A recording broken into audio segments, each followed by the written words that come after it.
Então, vamos à apresentação. Vou aqui abrir para vocês aqui a apresentação para a gente poder começar, então, o nosso assunto. Então, o título da nossa aula de hoje é A Lei de Deus, Análise de Propósitos. Esse é o nosso título de hoje, que é um título bem alvissareiro, né? Bem interessante, bastante interessante. Bom, eu gostaria de, diante de mais nada, fazer uma leitura aqui rápida da Lei de Deus, como está exarada aqui nos 10 mandamentos.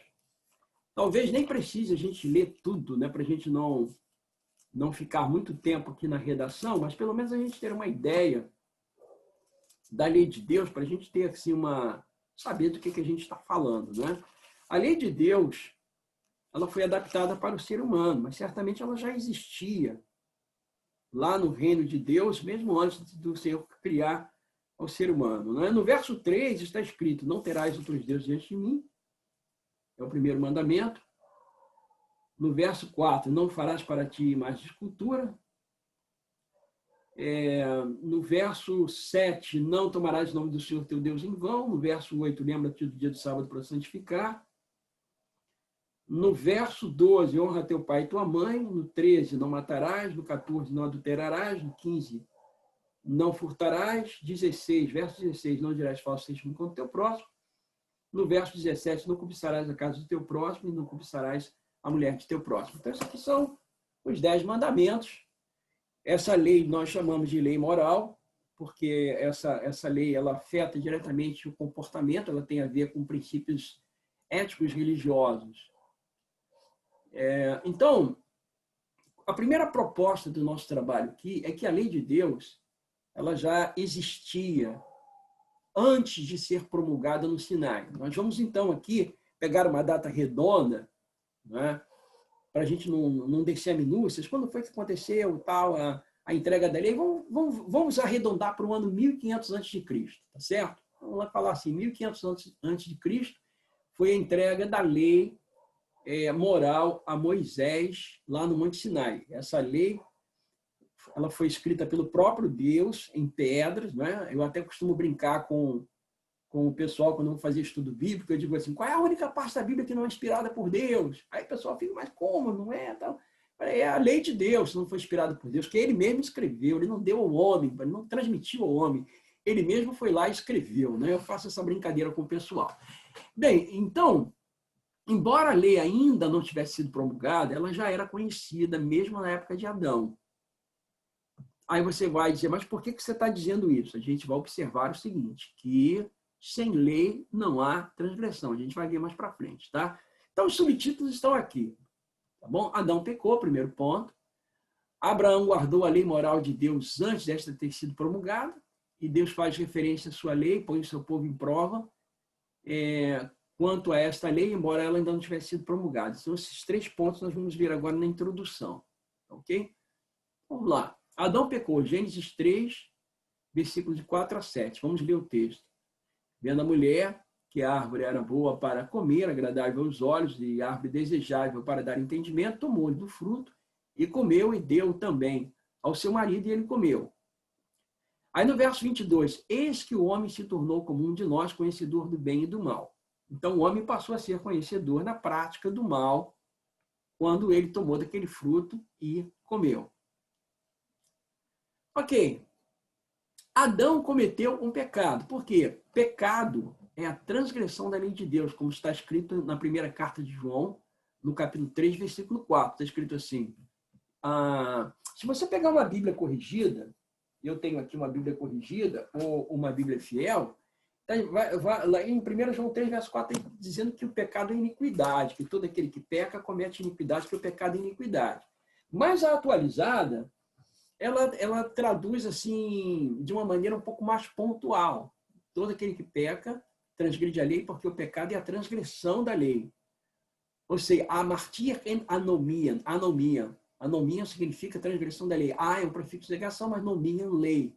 Aquilo que é anti-lei, contra a lei. Então, o pecado é a transgressão da lei. Que lei? A lei moral de Deus. Ok? Aqui em Tiago 2,9 está escrito assim, e todavia, se todavia fazer exceção de pessoas, cometeis pecado, sendo arguídos pela lei como transgressores. Ou seja, quando o indivíduo peca, é a lei que vai arguí-lo, é a lei que vai cobrar do indivíduo. O código de Deus é que vai dizer se o indivíduo pecou ou não. Em Romanos capítulo 4, verso 15, está escrito assim: porque a lei suscita ira, mas onde não há lei, também não há transgressão. Ou seja, para que Adão pudesse quebrar a lei, era preciso que ela existisse, muito embora ela não tivesse sido promulgada. Então, de fato, a lei ela foi quebrada por Adão, porque senão ele não teria pecado. Então, onde não há lei, não há transgressão. Aqui em Romanos 7,7, isso aqui são razoados de Paulo, ele diz assim: que diremos, pois? É a lei pecado? De modo nenhum. Mas eu não teria conhecido o pecado senão por intermédio da lei. Pois eu não teria conhecido a cobiça se a lei não disser não cobiçarás. O que que Paulo está dizendo? Paulo está dizendo que é a lei que expõe, é ela que expõe o pecado do pecador. É ela que faz com que o pecador entenda que ele quebrou um código, que ele partiu aí um princípio.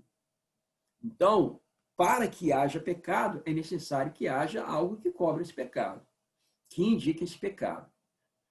Bom, o Salmo 65, 2 e 3 diz assim: ó tu que escutas a oração, a ti virão todos os homens, por causa de suas iniquidades. A iniquidade aqui é a mesma coisa que pecado. Se prevalecem as nossas transgressões, tu nolas perdoas. Então, Deus, a incumbência de Deus é perdoar o pecado, mas o pecado, ele digamos assim, exposto pela lei de Deus. É a lei de Deus que expõe o pecado. Então, todos os homens, inclusive aqueles da era adâmica, transgrediram, portanto, a lei de Deus. Bom, Abraão viveu cerca de 250 anos antes de Moisés, e o texto de Gênesis 26, versículo 5, diz que Abraão obedeceu à lei de Deus. O texto diz assim: porque Abraão obedeceu a minha palavra e guardou os meus mandados, os meus preceitos, os meus estatutos e as minhas leis. Ou seja, mesmo 250 anos antes da lei ser promulgada, ela certamente era conhecida, porque Abraão aguardou. Esse texto é muito interessante para a gente entender isso, né? Um outro texto também, que eu considero assim, de muita importância, por ser um fato que ocorreu antes da entrega do Sinai, da lei no Sinai. Vejam, a lei no Sinai, a entrega da lei no Sinai vai ser abordado lá em Êxodo capítulo 20. Êxodo 20 que retrata isso. Êxodo 16, eles estão ainda a caminho, né, para chegar lá no Monte Sinai. Eles ainda estão a caminho. E Deus, então, devido àquela questão das pessoas reclamarem que eles não estavam se alimentando bem e tal, aquela coisa toda, né? Deus, então, manda para eles o maná. E Deus vai dizer lá em Êxodo 16, ele vai dizer o seguinte: olha, o maná vai cair todos os dias, menos no sábado. Ele vai cair uma porção para cada dia. Não pegue 2 porções para uma pessoa só. Cada pessoa só vai pegar uma porção. Se você guardar, se pegar 2 porções e guardar para outro dia, vai cheirar mal, vai dar bicho. Então pega só o que você pode comer no dia. Porque no outro dia eu vou mandar o maná de novo. Você vai pegar uma porção para você. Não guarde para outro dia. Você vai fazer isso durante vários dias, os dias da semana. Porém, quando chegar na sexta-feira, você pode colher porção para 2 dias, porque você vai colher para sexta-feira e para o sábado. E não vai cheirar mal e nem vai dar bicho. Isso foi a ordem que Deus, através de Moisés, deu ao povo. Mas alguns saíram no dia do sábado para poder colher o maná. Olha só, vamos ler o texto aqui, Êxodo capítulo 16, versículo 4. Né? Deus faz referência à sua lei, põe o seu povo à prova quanto a esta lei, embora ela ainda não houvesse sido promulgada. Vamos lá, verso 4. Né? Então disse o Senhor a Moisés: eis que vos farei chover pão do céu, e o povo sairá e colherá diariamente a porção para cada dia, para que eu ponha à prova se anda na minha lei ou não. Então, vejam que Deus já está cobrando a eles a observância da lei, mesmo antes dela ter sido promulgada. Esse é um ponto bem curioso a gente notar, né? Então, agora, vamos aqui dar uma analisada no caráter da lei. Né? Vamos ver aqui, olha. Esdras 9:15 diz que Deus é justo. Mateus 5:48, que ele é perfeito. Levítico 19, verso 2, que ele é santo. Salmo 34:8, que ele é bom. E Deuteronômio 32:4, que ele é verdade. Ok. Essas mesmas prerrogativas são aplicadas à lei de Deus também. Por exemplo, o Salmo 119, 172 diz que a lei é justa. O Salmo 19:7 diz que ela é perfeita. Romanos 7:12 diz que a lei é santa. Romanos 7:12 ainda diz que ela é boa. O Salmo 119, 142 diz que a lei é verdade. Então você nota aqui, olha, compara, justo, justa, perfeito, perfeita, santo, santa, bom, boa, verdade, verdade. Então a lei de Deus é, pois, o transcrito do seu próprio caráter, sendo desta forma tão imutável quanto ele mesmo. Nós vimos aqui o Salmo 117, 111, versos 7 e 8, Malaquias 3, 6, Tiago 1, 17. Nós vamos ver esses textos aqui um pouco mais adiante, né? Vejam aqui. Malaquias 3, 6 diz assim: porque eu, o Senhor, não mudo, por isso vós, os filhos de Jacó, não sois consumidos. Então, nós temos um texto aqui do Antigo Testamento dizendo que Deus não muda. Assim como a sua lei também é imutável, porque ela representa o caráter de Deus. Aqui em Tiago 1,17 está escrito assim: toda boa dádiva e todo dom perfeito são lá do alto, descendo do Pai das luzes, em quem não pode existir variação ou sombra de mudança. O que isso depende? Nós temos aqui um texto do Novo Testamento dizendo que o Senhor não muda, assim como tem um texto do Antigo Testamento dizendo que o Senhor não muda. Ok? Então, o Salmo 111, versos 7 e 8, ele vai apresentar aquelas mesmas prerrogativas que nós vimos com relação à lei ali, naqueles diversos textos. Eles aparecem todos aqui, apenas um texto só, aqui no de Salmo 111, versos 7 e 8, diz assim: as obras de suas mãos são verdade e justiça. Fiéis todos os seus preceitos, estáveis são eles para todo sempre, instituídos em fidelidade e retidão. Então, notem que os preceitos do Senhor, os preceitos da sua lei, representam o seu próprio caráter. Bom, agora nós vamos passar para uma outra seção. Essa seção aqui é muito... Agora nós vamos ter que pensar mais ainda, né? Até aqui foi muito fácil, né? Agora nós vamos trabalhar tendo que usar um pouco o nosso raciocínio, né? E pedir aí a ajuda do Espírito Santo. Nessa parte nós vamos observar algo assim que é bem controvertido. Então, a lei pode combinar ou não com a graça salvadora. Você vai encontrar alguns grupos de cristãos que vão dizer assim: a lei não combina com a graça salvadora. Você vai encontrar muita gente que vai dizer isso. Não, a lei não combina. E você vai encontrar outras pessoas que dizem: combina sim. Então, muitos vão dizer: não, a lei não combina definitivamente. E outros vão dizer: não, a lei combina definitivamente. Bom, nós vamos aqui fazendo uma análise da teologia bíblica com a teologia sistemática, né, fazendo uma junção, nós vamos entender que as duas coisas são verdades. Não podemos ser radicais nem para um lado e nem para o outro. Nós vamos ver o que a Bíblia diz a respeito disso. O que ela mesma fala a respeito disso. Bom, o que nós vamos analisar aqui é que a lei ela pode ser incompatível com a fé ou a graça. Mas ela também pode ser compatível com a fé e a graça. Tá bom, por enquanto vamos ficar aqui, tá bom? E vamos aqui para os arrazoados, tá certo? Vamos ver primeiro o primeiro bloco. Ela pode ser incompatível com a fé ou a graça. Vamos lá, Romanos 3, 20, 21. A gente vai pegar uns 3 textos aí, mais ou menos, paulinos, né, que ele discute isso. E nós vamos ler e vamos observar. Então, nesse primeiro bloco aqui, a lei não combina com a graça salvadora. Ela é incompatível com a fé ou a graça. Vamos ver aqui, Romanos 3, 20, 21. Visto que ninguém será justificado diante dele por obras da lei, em razão de que, pela lei, vem o pleno conhecimento do pecado. Mas agora, sem lei, se manifestou a justiça de Deus, testemunhada pela lei e pelos profetas. Justiça de Deus mediante a fé em Jesus Cristo. Aqui tem uns pontos para a gente considerar. Eu vou destacar 2 pontos aqui que eu quero chamar a atenção de vocês, tá? Primeiro, eu gostaria, se você tiver com a sua Bíblia aberta, marca essa expressão aqui, ó, obras da lei, tá? Porque nós vamos mexer com isso aqui, tá? Obras da lei. E nós vamos ver depois o contraste, qual é o contraste de obras da lei. Então, anota esse ponto aqui.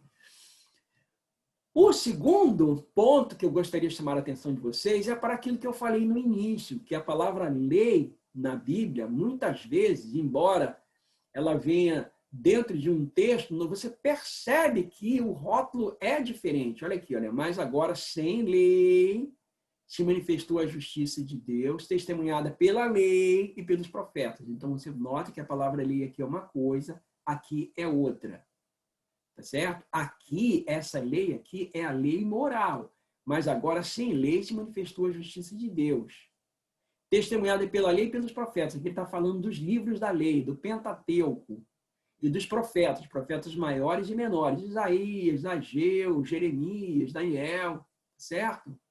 Então, aqui é uma representação, testemunhada pela lei e pelos profetas, é uma representação dos livros do Antigo Testamento, tá certo? Lei aqui é o Pentateuco. E lei aqui se refere à lei moral. Tá. O que esse texto está dizendo? Esse texto está dizendo, ele está dizendo que ninguém vai ser justificado diante de Deus por guardar a lei moral. Ou seja, nós não vamos ser justificados diante de Deus por guardarmos a sua lei moral, aquela que nós lemos aqui a princípio. De forma alguma. Certo? Ok, esse é o ponto. Então, vamos continuar. Ainda dentro desse bloco, a lei não combina com a graça salvadora. Então, ela pode ser incompatível com a fé e a graça. Nós continuamos, vamos ver o segundo texto. Gálatas 2, verso 21. Paulo está falando, diz assim, não anula a graça de Deus. Pois se a justiça é mediante a lei, segue-se que morreu Cristo em vão. Então, a justiça, a justificação, ela não é mediante a observância da lei. Porque se o homem, o ser humano, a mulher, né, o homem, eu estou falando aqui o ser humano, se o ser humano puder ser justificado diante de Deus por observar qualquer preceito de lei, então a morte de Cristo foi em vão. Ele morreu para quê? Porque, na verdade, Cristo morreu no nosso lugar pela nossa incapacidade de nos apresentarmos como justos diante de Deus. Então, o homem não pode, de forma alguma, ser justificado diante de Deus pela guarda da lei. Então, é isso que o texto está dizendo aqui. Então, nesse sentido, a lei ela é incompatível com a graça, certo? Incompatível com a fé. Bom, agora nós vamos ver o segundo bloco, que a lei combina com a graça salvadora. Ela pode ser compatível com a fé ou a graça. Ok? Eu sei que pode parecer uma confusão, mas a gente vai chegar lá, a gente vai resolver o problema. Vamos analisar isso aqui primeiro, tá bom? Lá em Romanos 3:31, Paulo diz assim, anulamos, pois, a lei pela fé? Aí ele mesmo responde, não de maneira nenhuma, antes confirmamos a lei. Então, nesse caso aqui, a lei não anula a fé. Pelo contrário, é confirmada. Tá? É o que Paulo está dizendo aqui. Vamos ver um outro texto, como nós vimos lá no outro bloco, nós vamos ver o mesmo número de passagens aqui. Tá bom? Tive cuidado de colocar mais ou menos assim. Combina, né? A lei combina com a graça salvadora. Pode ser compatível com a fé ou a graça. Romanos 7:7. Que diremos, pois? É a lei pecado? Ele responde, de modo nenhum. Mas eu não teria conhecido pecado senão por intermédio da lei, pois eu não teria conhecido a cobiça se a lei não dissera não cobiçarás. Então, aqui há um acordo entre a fé, a graça e a lei. A lei não é pecado. Ok? Então, aqui está dizendo que a observância da lei não é pecado. Tá bom, vamos ver mais um texto aqui. Vamos lá. Ainda nessa área de ser compatível com a graça salvadora. Pode combinar com a fé e a graça. Gálatas 3:21. É porventura a lei contrária às promessas de Deus? Ele diz de modo nenhum. Quais as promessas que ele está falando? Ele está falando aqui das promessas que foram feitas a Abraão, Isaac e Jacó, que se cumpriram em Cristo, que é a promessa salvadora. Então, ele está dizendo, é porventura a lei contrária às promessas de Deus? De modo nenhum. Isso quer dizer, então, que a lei ela é compatível, ela combina com a fé e com a graça. Tá. Aí agora você diz assim, pastor, isso aí tá esquisito, né? Certo. Aí você vai dizer assim, você deve estar perguntando isso, eu já coloquei, eu já formulei a pergunta aqui, né? Como pode algo ser incompatível e compatível ao mesmo tempo? Como pode algo ser a favor e ao mesmo tempo contra? Como pode a lei ser boa e má ao mesmo tempo? Se não em condições diferentes. Tá? Ok? Deu para parar aí, dar uma analisada? Vamos continuar, vamos caminhar. Bom, a resposta a essas indagações está na primeira carta de Paulo a Timóteo, no capítulo 1, versículo 8. Ok? 1 Timóteo 1, versículo 8. O texto está aqui, nós vamos ler. Paulo diz assim, sabemos, porém, que a lei é boa, se alguém dela se utiliza de modo legítimo. Ora, o que Paulo está dizendo? Por analogia, ele está dizendo o seguinte, que existe uma forma, uma maneira de se utilizar ilegitimamente da lei e uma outra forma de se utilizar legitimamente da lei. Ou seja, ela pode ser utilizada de duas formas, da maneira legítima e da maneira ilegítima. Se nós lidarmos com a lei, se você utilizar a lei de maneira ilegítima, ela será boa. Se você se utilizar da lei de maneira ilegítima, ela será má, ela será ruim, não vai ser boa. Ok? Então, vamos lá. O que nós depreendemos disso? Estamos falando de lei e graça. Há duas maneiras com as quais podemos nos relacionar com a lei ou utilizá-la. Então, nós temos aqui de maneira ilegítima e de maneira legítima. Ok? Estamos colocando assim de maneira bem didática, de forma didática, para a gente poder entender bem isso. Vamos começar pela forma ilegítima. Vamos lá. Vamos lá. Aqui tem um bloco de passagens, que eu coloquei igual eu fiz lá no outro bloco, né? Aqui de maneira ilegítima, certo? Eu coloquei aqui Gálatas 2, 16, 3, 11, tentar justificar-se perante Deus pela lei é uma forma absurda de salvação. Porque Isaías 64, versículo 6 diz que a nossa justiça é como trapo de imundícia. Nós nascemos com natureza pecaminosa, nós não podemos nos recomendar, nós dependemos de um Salvador. Então, não seremos salvos por nossas obras. Ok? E de maneira legítima, a salvação é operada através da fé. Nós temos o texto aqui, 1 Tessalonicenses 1:3, 2 Tessalonicenses 1:11, Gálatas 5:6. Vamos ver aqui, passagem por passagem. Primeira, a forma ilegítima, a maneira ilegítima de relacionar-se com a lei. Gálatas 2:16. Bom, o texto diz assim, sabendo, contudo, que o homem não é justificado por obras da lei, anotem obras da lei, e sim mediante a fé. Então, ele está contrastando obras da lei, tá, com fé.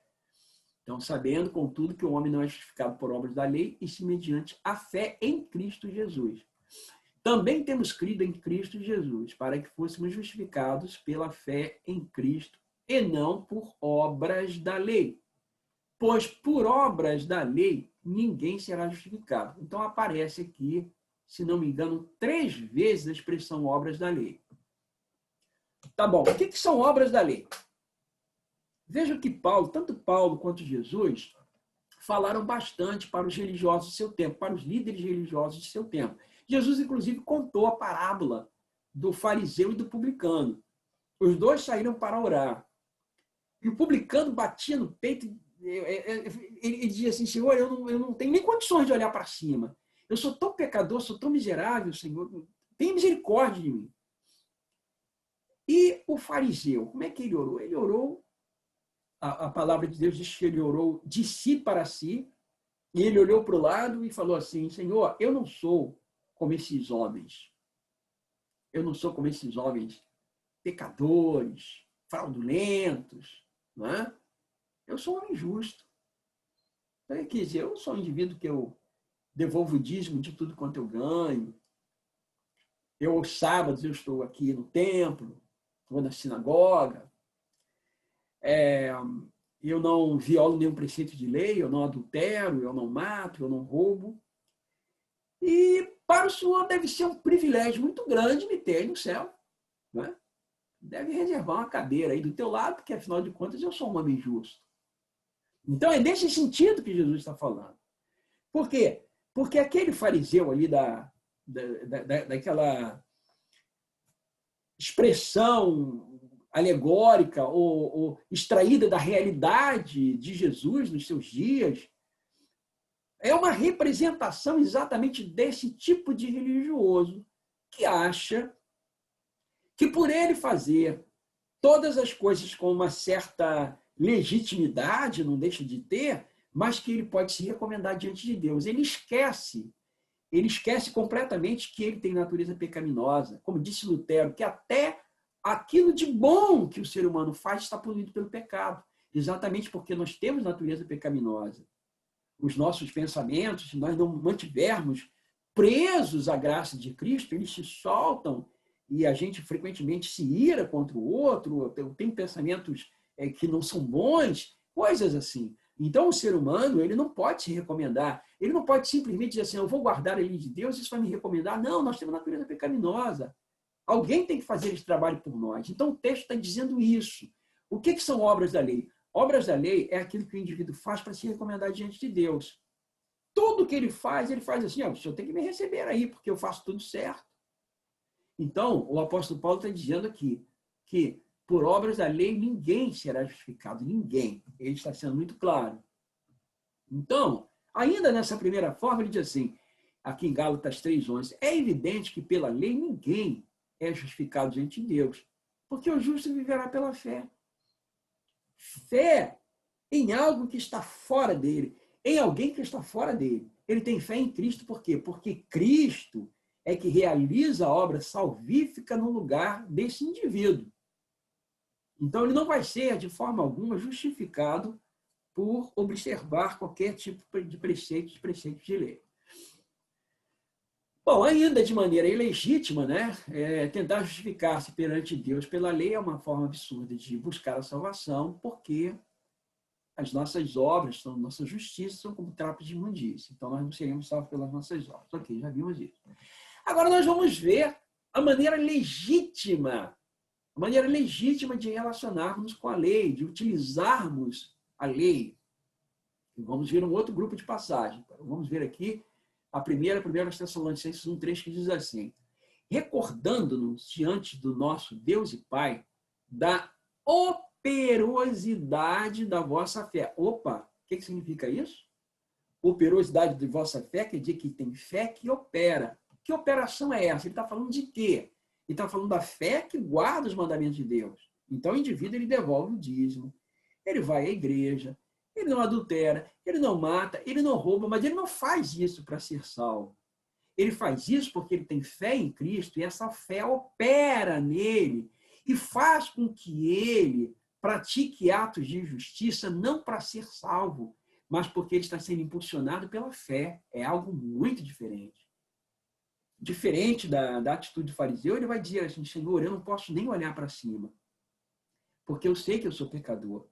Mas, Senhor, a tua graça é tão maravilhosa que perdoa os meus pecados e me leva, me conduz a fazer essas coisas boas, porque tu estás em mim, me levando a praticar essas coisas boas. Então é isso, essa que é a diferença. Diferença de obras da lei para obras de fé. Então, vou ler de novo. Recordando-nos diante do nosso Deus e Pai, da operosidade da vossa fé, da abnegação do vosso amor e da firmeza da vossa esperança em nosso Senhor Jesus Cristo. Olha que coisa fantástica! Tudo é jogado em cima de Jesus Cristo. Bom, o segundo texto é 2 Tessalonicenses 1:8. Diz assim, por isso também não cessamos de orar por vós para que o nosso Deus vos torne dignos. Notem bem, é Deus que faz com que o cristão se encha de dignidade.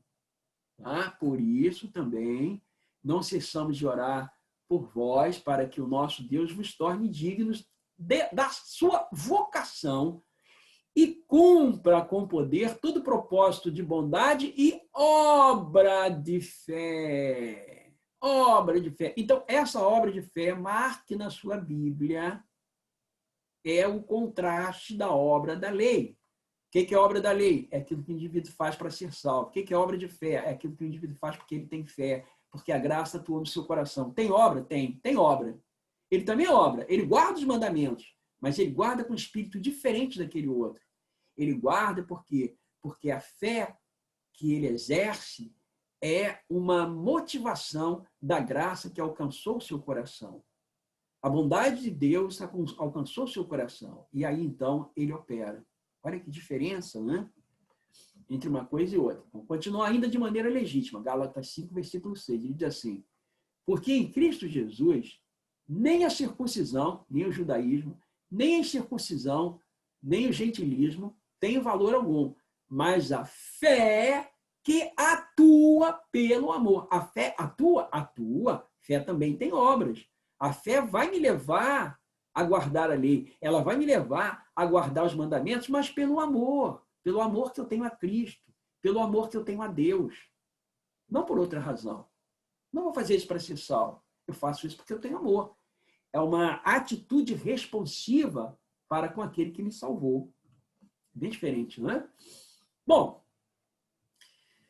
aqui nós temos há duas espécies de obras e duas espécies de cristão. Né? E temos aí, então, um problema. Não é verdade? Duas espécies de obras e duas espécies de cristãos. E nós vamos continuar no nosso arrazoado. Quem é que vai me ajudar a entender isso aqui? É Paulo ainda, em Efésios 2, de 8 a 10. Você pode marcar esse texto na sua Bíblia. Eu acho esse texto fantástico para a gente poder entender o que nós estamos estudando aqui agora. Maravilhoso. O texto é fantástico, né? Ele vai nos ajudar a elucidar isso. Ele diz assim: porque pela graça sois salvos, mediante a fé. E isto não vem de vós, é dom de Deus, não de obras, obras da lei, para que ninguém se glorie, pois somos feituras dele, criados em Cristo Jesus para boas obras, obras de fé, as quais Deus de antemão preparou para que andássemos nelas. Então vejam, se você não entender esse arrazoado que nós fizemos até agora, você também não vai entender essas obras aqui. Você vai ficar confuso. Sem essa explicação, sem essa compreensão, você não vai entender Efésios 2:8. Porque aqui, obras são apresentadas de forma negativa e aqui de forma positiva. Agora eu vou ler tranquilamente, você vai entender. Porque pela graça sois salvos, mediante a fé, e isto não vem de vós, é dom de Deus, não de obras para que ninguém se glorie, pois somos feituras dele, criados em Cristo Jesus para boas obras, as quais Deus de antemão preparou para que andássemos nelas. Ok? Ficou claro agora? Deu para entender, né? Bom, então vamos aqui tentar entender esse arrazoado, como nós vimos aqui em Efésios 2, de 8 a 10. Nós temos dois tipos de obras aqui, como nós vimos lá. Né? Obras da lei são praticadas pelos legalistas, obras de fé praticadas pelos que amam a Cristo. Ok? Muito claro, né? Ficou muito claro. Bom, vamos falar um pouquinho agora sobre a lei e a salvação. Vamos arrazoar um pouquinho mais. Nós vamos ver aqui 3 pontos que são fundamentais. Ok? Primeiro, a salvação é pela graça somente. Segundo, a graça não anula a obediência gerada pela fé. Já vimos isso. A lei deve ser guardada não para que sejamos salvos, mas como uma resposta de fé que nos leva às boas obras. Isso também nós já vimos. Okay? Vamos então aqui analisar alguns pontos aí sobre lei e a salvação. Bom, João, capítulo 14, verso 15, diz assim, isso aí ele retratando as palavras de Jesus, né? Na realidade são palavras de Jesus já tratadas por João. O Evangelho de João diz assim: se me amais, guardareis os meus mandamentos. Tá vendo? Então, o Senhor Jesus, exige que nós guardemos os mandamentos, mas pelo amor. Ele está dizendo assim, você me ama de verdade, então você vai guardar os meus mandamentos. Você me ama de verdade. Né? Romanos 7,12 diz assim, assim levados ao cumprimento da lei, que é boa.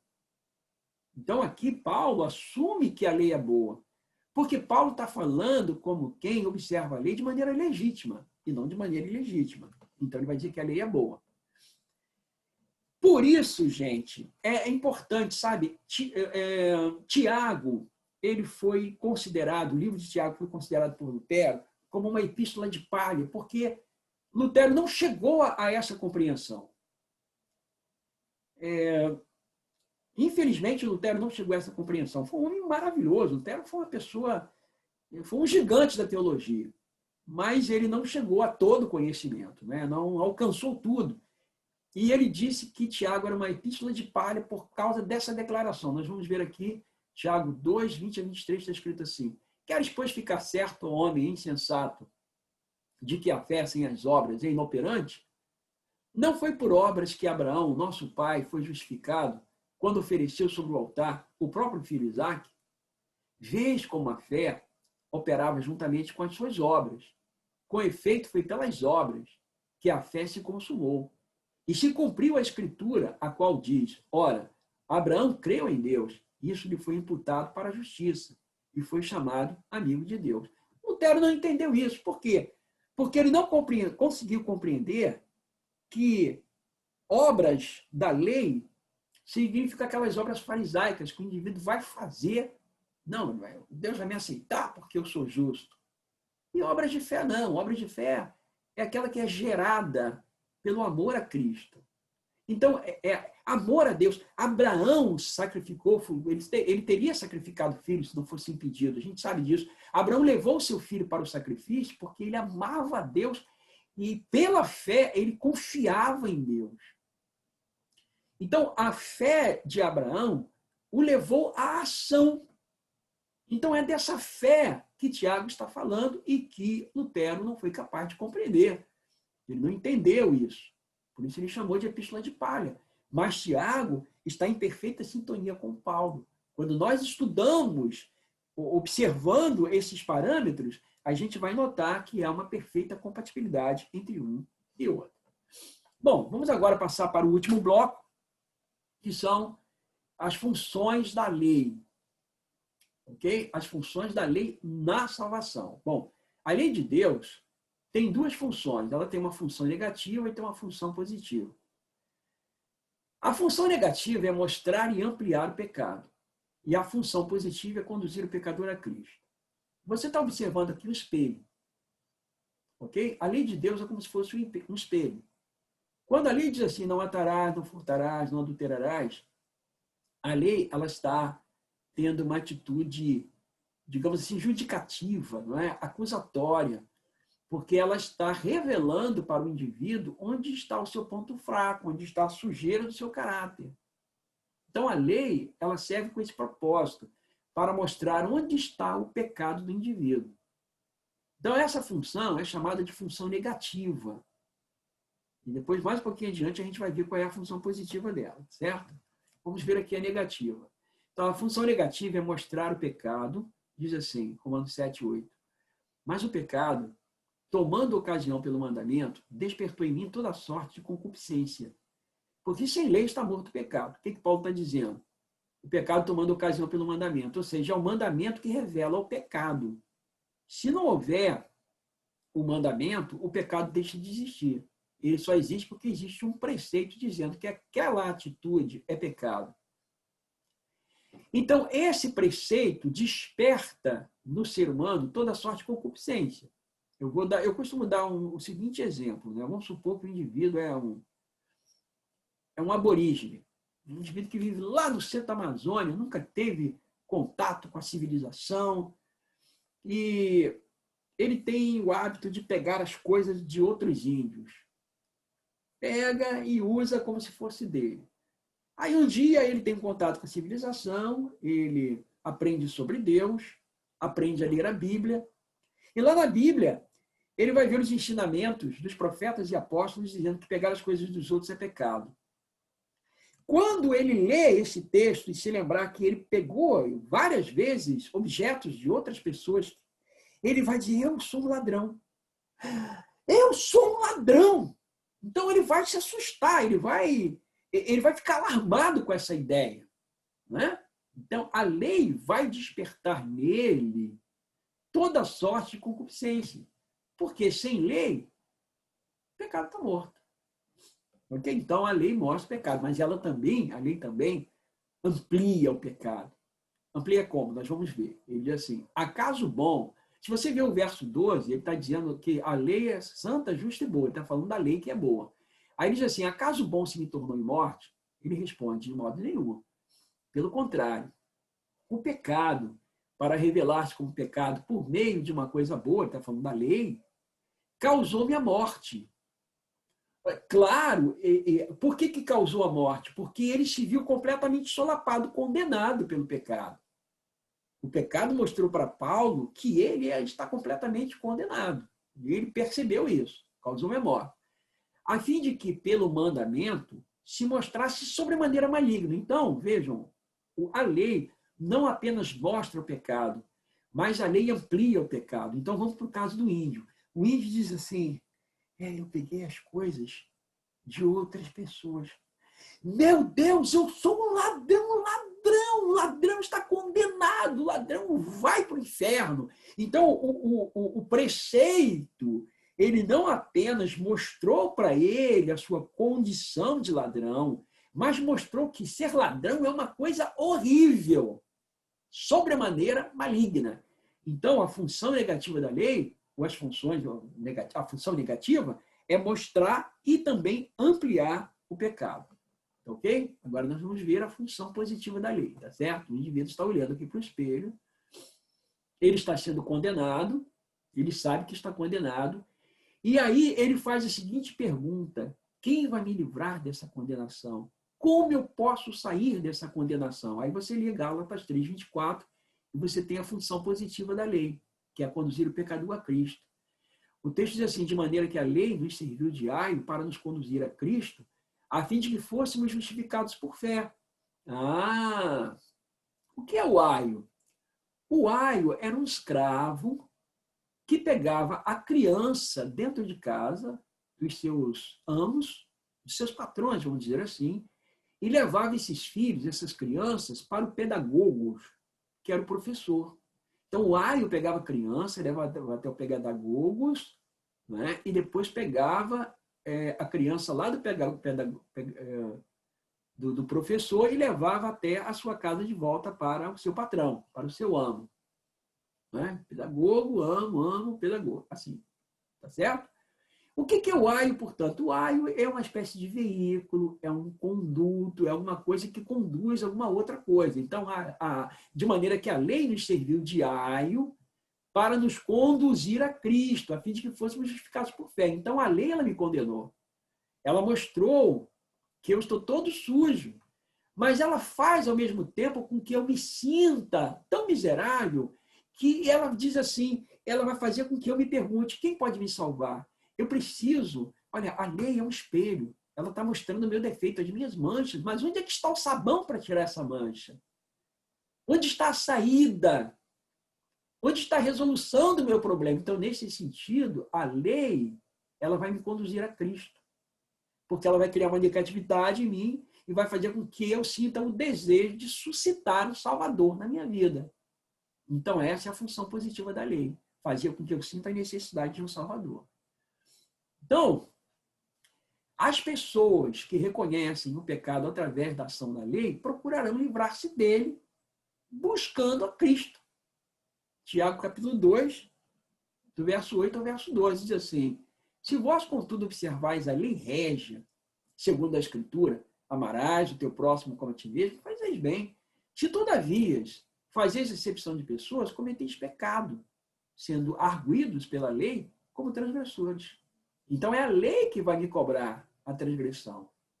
Pois qualquer que guarda toda a lei, mas tropeça em um só ponto, se torna culpado de todos. Ou seja, todos os preceitos da lei são importantes, não fica nenhum de fora. Todos eles devem ser observados, mas observados da maneira adequada, da maneira correta, porque senão isso vai criar uma confusão muito grande na cabeça das pessoas. Certo? Bom, aí eu já sei, eu já entendi que a lei vai me arguir, vai mostrar que eu sou um transgressor. E aí, o que eu vou fazer? Bom, João, na sua primeira carta, no capítulo 1, versículo de 7 a 9, ele vai solucionar o problema. Ele diz assim, Se, porém, andarmos na luz, como ele está na luz, mantemos comunhão uns com os outros. E o sangue de Jesus, seu Filho, nos purifica de todo pecado. Ah, aqui está a água com sabão. O sangue de Jesus, seu Filho, nos purifica de todo pecado.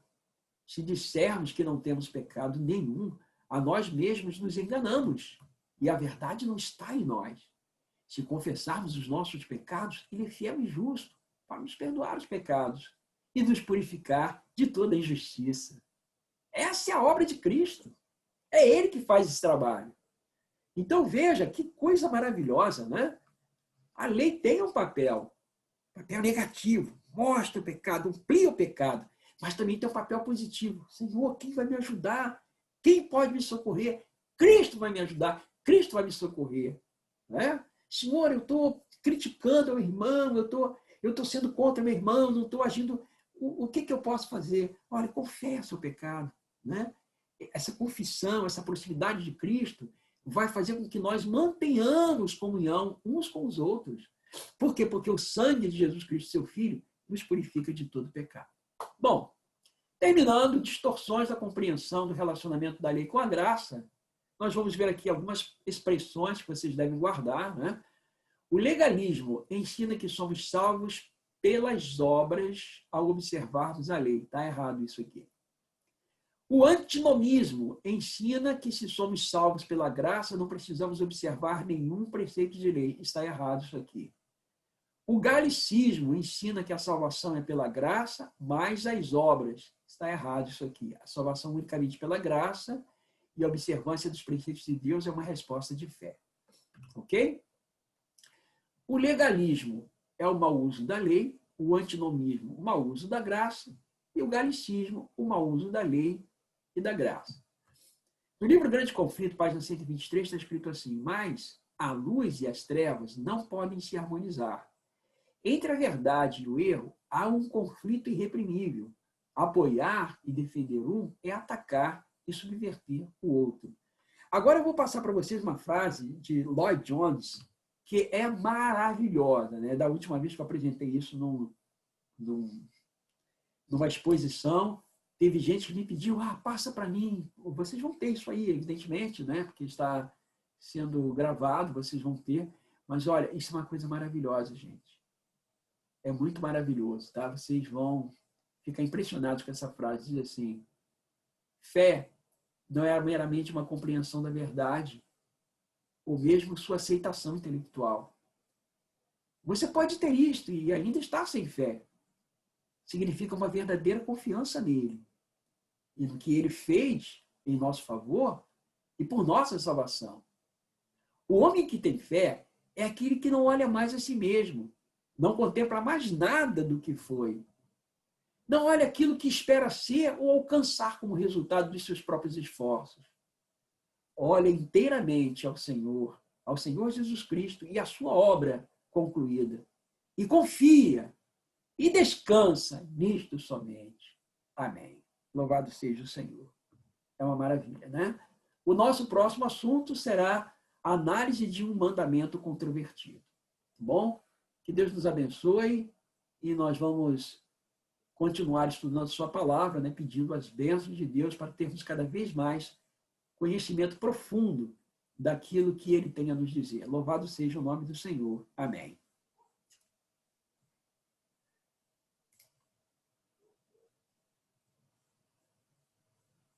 É isso aí, gente. Deixa eu abrir aqui para vocês poderem fazer. Aqui, vamos lá.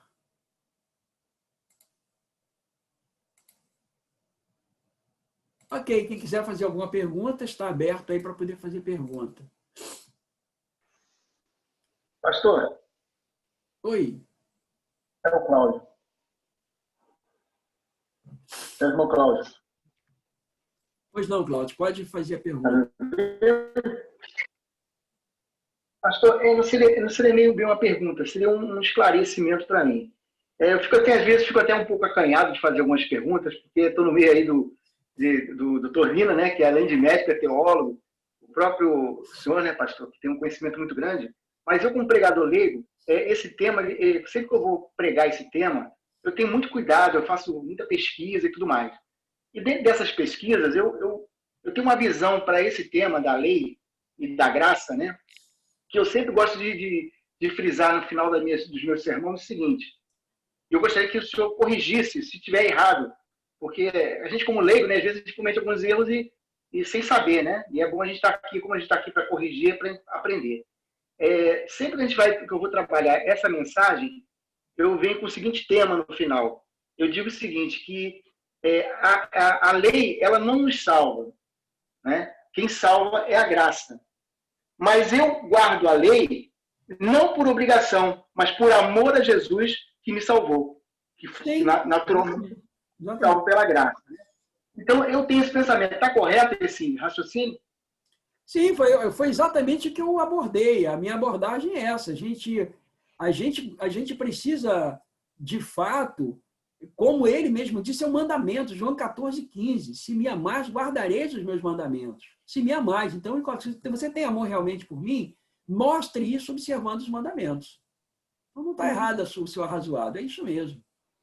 Tá bom. Ok? Alguém quer falar mais alguma coisa?